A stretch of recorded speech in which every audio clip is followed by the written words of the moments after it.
coming up on Network Africa. Ghana, 3 people die, after a building collapses in the Ghanaian capital, Accra.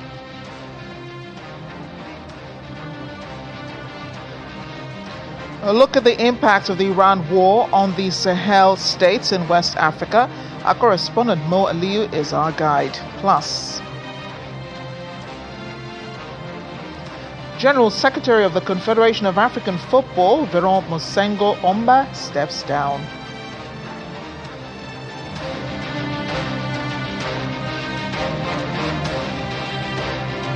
Hello and welcome to the program. I'm Amarachi Ubani. It's Monday, the start of the working week. Here are the major headlines on the continent over the weekend. Officials, residents and civil society groups gathered in Niamey on Saturday to protest against the European Union resolution calling for the release of former Nigerian President Mohamed Bazoum, who has been detained since the 2023 military takeover.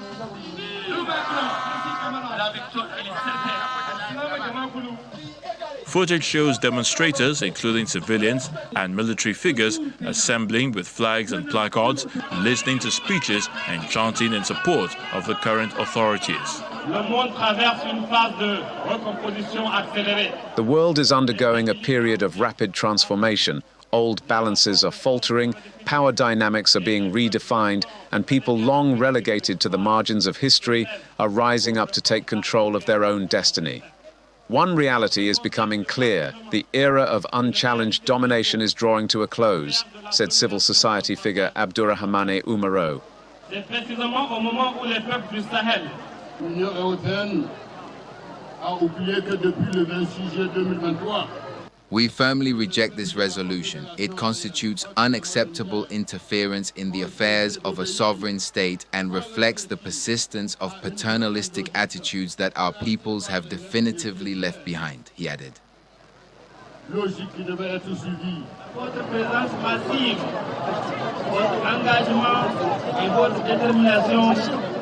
The European Union and its zealous agents must understand that no state must any longer deny our right to dignity, nor challenge the rights of peoples to self-determination.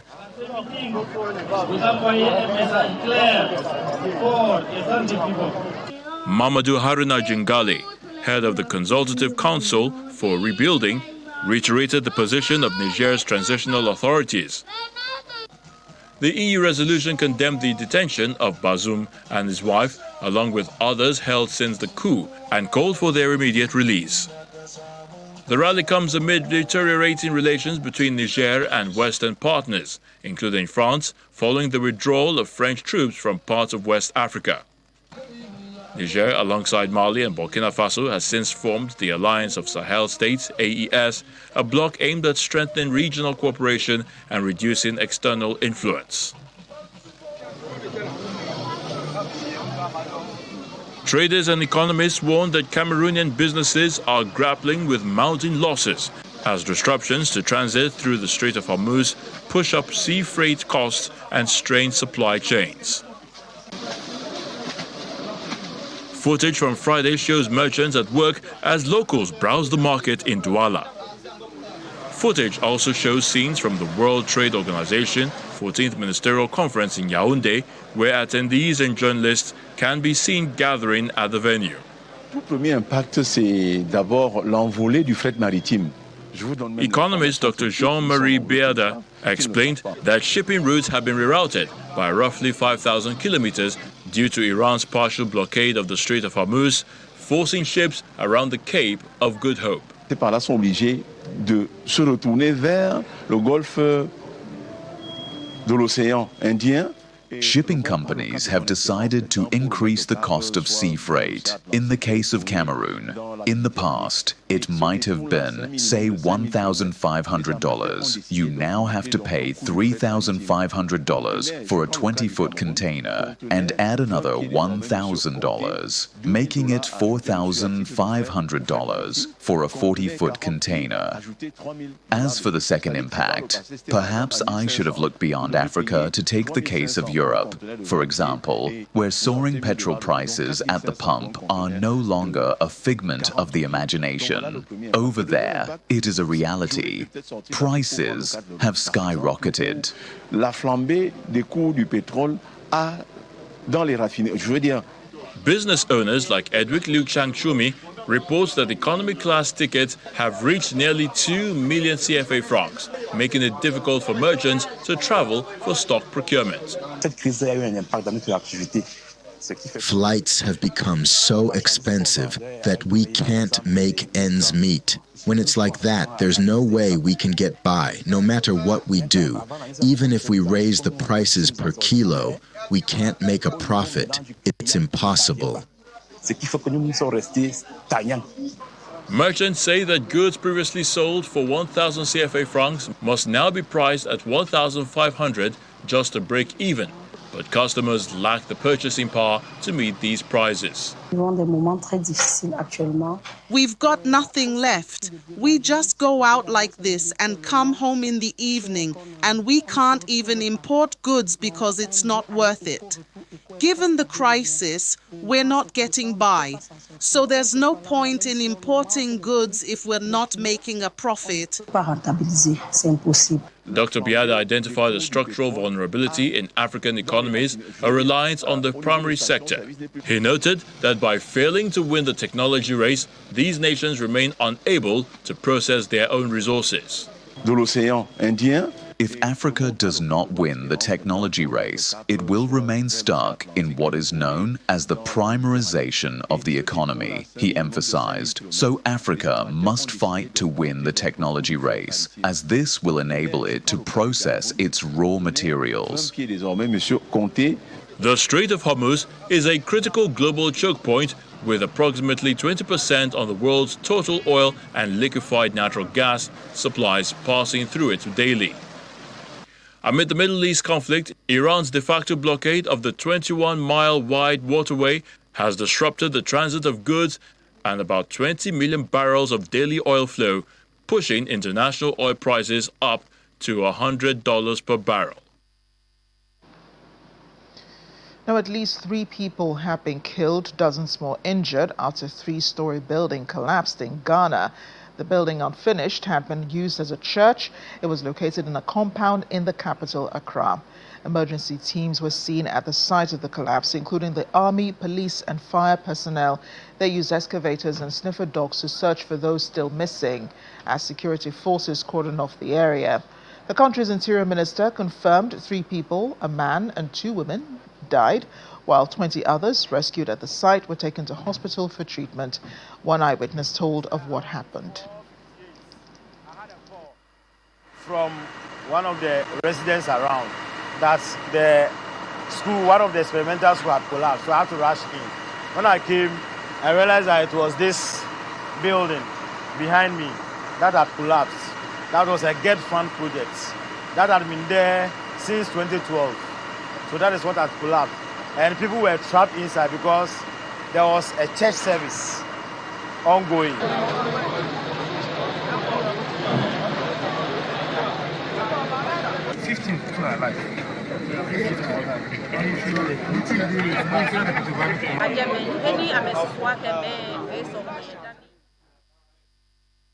Well, staying in Ghana, the country's former president, Nana Akufo-Addo, will be heading the ECOWAS mission to the presidential election in Benin Republic for April 12. A vote is expected to choose a successor to incumbent President Patrice Talon, who is constitutionally barred from running after serving 2 terms in office. His decision not to challenge the law has been hailed as a sign of democratic stability in a region recently rocked by military coups and constitutional amendments to maintain power. Talon's hand-picked successor, Romuald Wadagni, is a strong favorite to win after the country's main opposition candidate was barred from running. Well, tensions remain high in Angwanarukuba in Jos North local government area here in Nigeria. Following the deadly attack that left scores of people dead and others injured, forcing authorities to impose a 48-hour curfew and shut down the University of Jos to prevent further escalation. And while the governor is expected to visit the area, locals say they need justice and protection. Security has been reinforced across flashpoints while authorities urge calm and cooperation. Our correspondent Percy DeBank sent this earlier. Yesterday around 7, just after 7, around 7:30 p.m., people were living their normal living here in Angwarukuba. Then some hoodlums, unknown gunmen, of course, they came and started shooting people randomly. They started shooting people.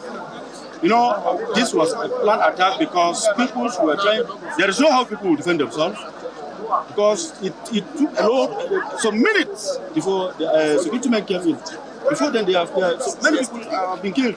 It's a disaster, which everybody knows, because they took us unaware. And the truth is, Angwarukuba is one of the key parts of the whole Plateau state. It's our heartbeat. And despite the fact that people were just involved in their normal activities, everybody is just doing its normal activities. Now, the rest of the world has been battling the impacts of the war in Iran and oil prices. Shipments held up at the Strait of Hormuz as a result of the blockade by the Iranian authorities. And much of that impact is being felt by countries in the Sahel region, highly vulnerable to fluctuations in oil prices, hitting local transport, food and energy. Also, the military-led nations are likely to strengthen ties with Iran and Russia, viewing the conflict as a chance to consolidate anti-Western narratives and fill the vacuum left by the withdrawal of French-U.S. forces. The war is believed to merge with existing conflicts in the Red Sea and in Sudan, linking local West African dynamics with wider globalized tensions. Experts are warning the terror groups could seize upon the distraction of Western powers to expand their influence and recruit, exploiting anti-Western narratives. But we have our correspondent, Sahel correspondent, Mo Aliu, here to speak to us about some of these issues. Mo, great to see you and thanks for making time to join us today. The AES countries have famously pivoted away from the West towards Russia. They're looking to them for security. How does a broader U.S.-Iran conflict affect Russia's role in the Sahel right now? Well, thank you for having me, Amarachi. We have to know that the first big lesson that most countries in Africa and other parts of the world are learning is that distance from the conflict does not grant immunity to any of these countries. We are in a globalized economy, and for the alliance of Sahel states, those three countries of Burkina Faso, Niger, and Mali, this U.S.-Iran war is an economic earthquake of a sort. Even though they are landlocked, these things also make it hyper vulnerable for countries like the Sahel countries, because all shipping, the cost of shipping, the cost of fuel has skyrocketed. We already know that in the neighboring country of Nigeria, fuel costs have risen by almost 11% due to this global impact of the war in Iran.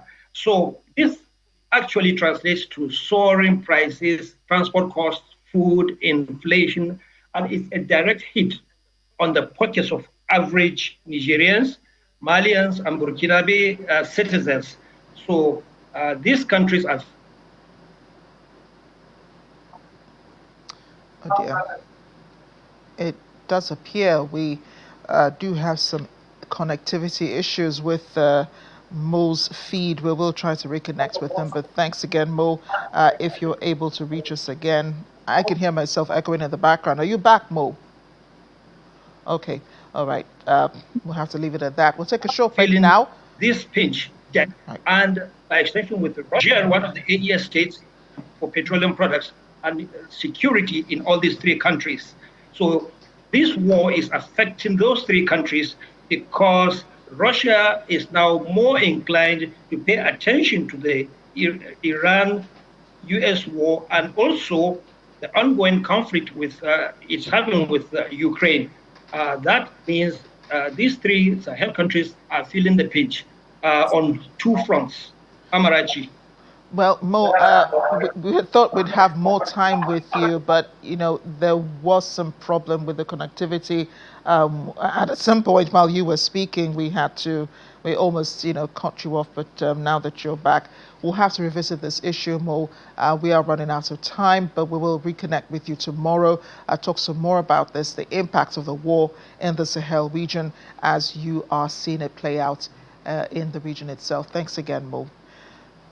We're off on a short break now on Network Africa. Still ahead.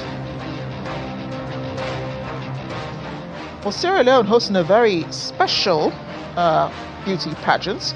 It's the Albinism pageant, shining spotlight on the skin conditions. Stay with us.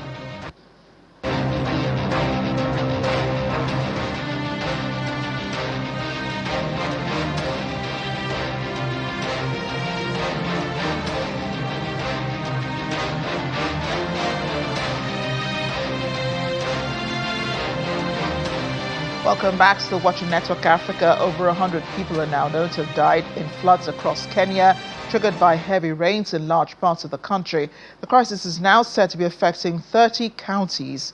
Nairobi has recorded the highest number of fatalities at 37, we understand, at the last count, underlining the dangers posed by poor drainage infrastructure and settlements in low-lying and riparian zones. The eastern region follows with 26 deaths, while the Rift Valley has reported 14. At least 6,953 households have been displaced. Many forced to seek shelter in schools, churches, and temporary camps after their homes were submerged or swept away. Kenyan journalist Cyrus Ombati is in Nairobi for us. Cyrus, great to see you. How are things really on the ground in Nairobi?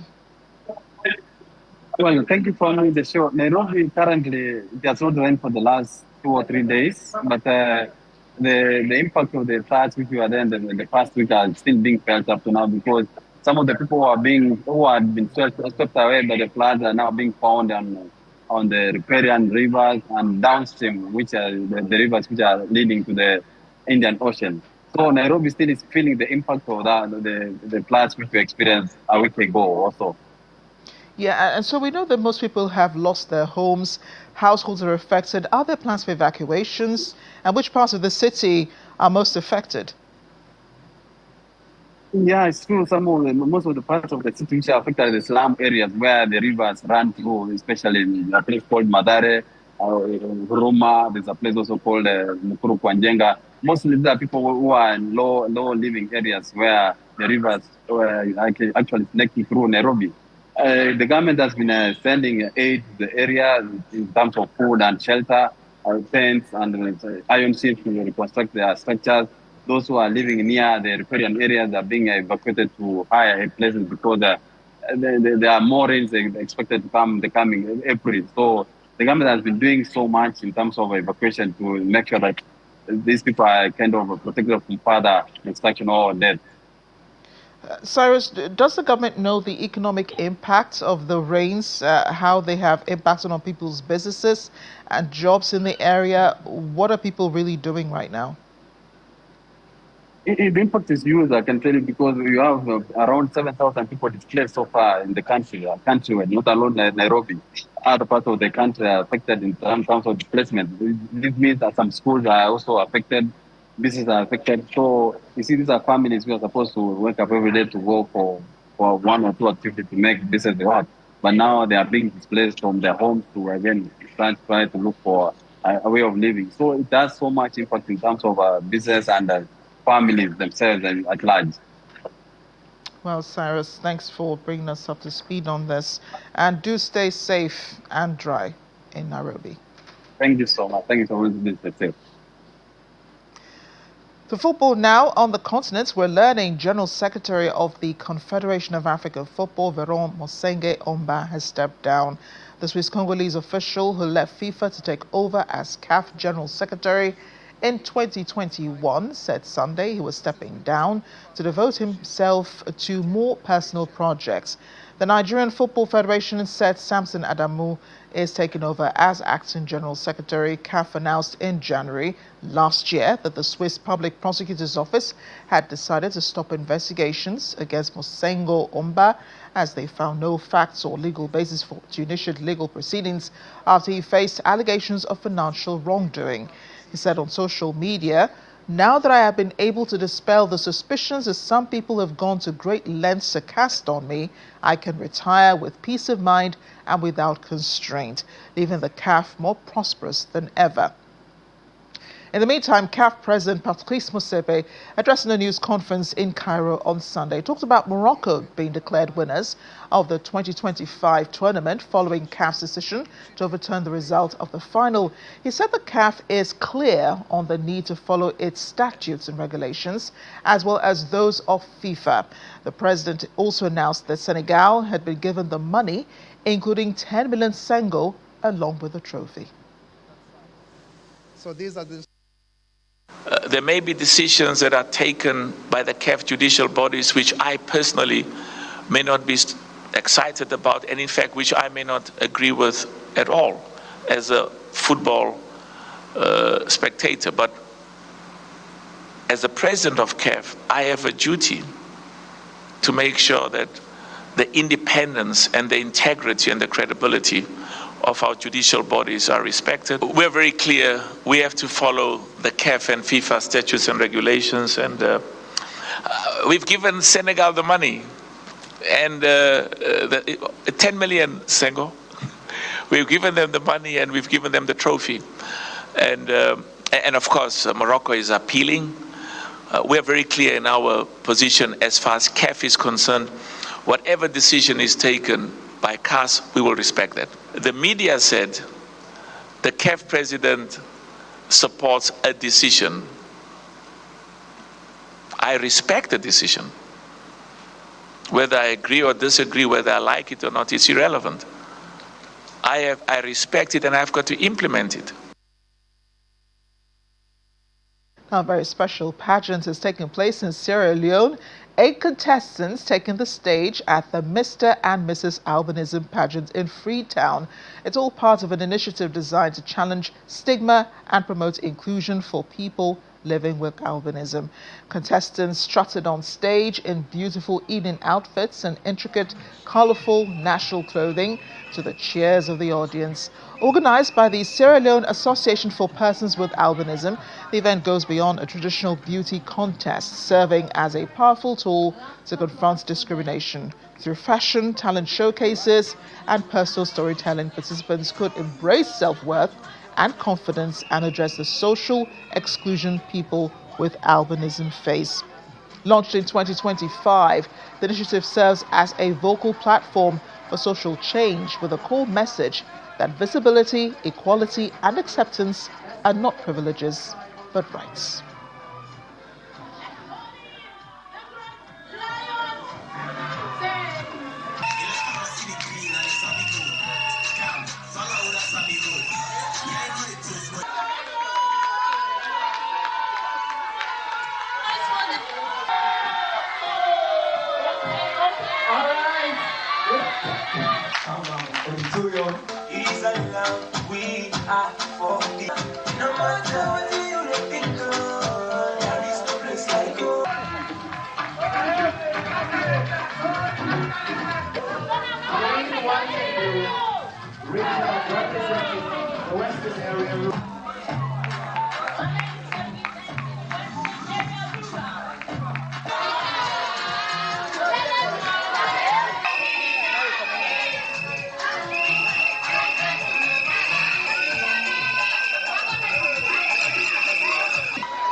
It definitely looked the rave in Sierra Leone. Before we go, did you know that Ghana means warrior king?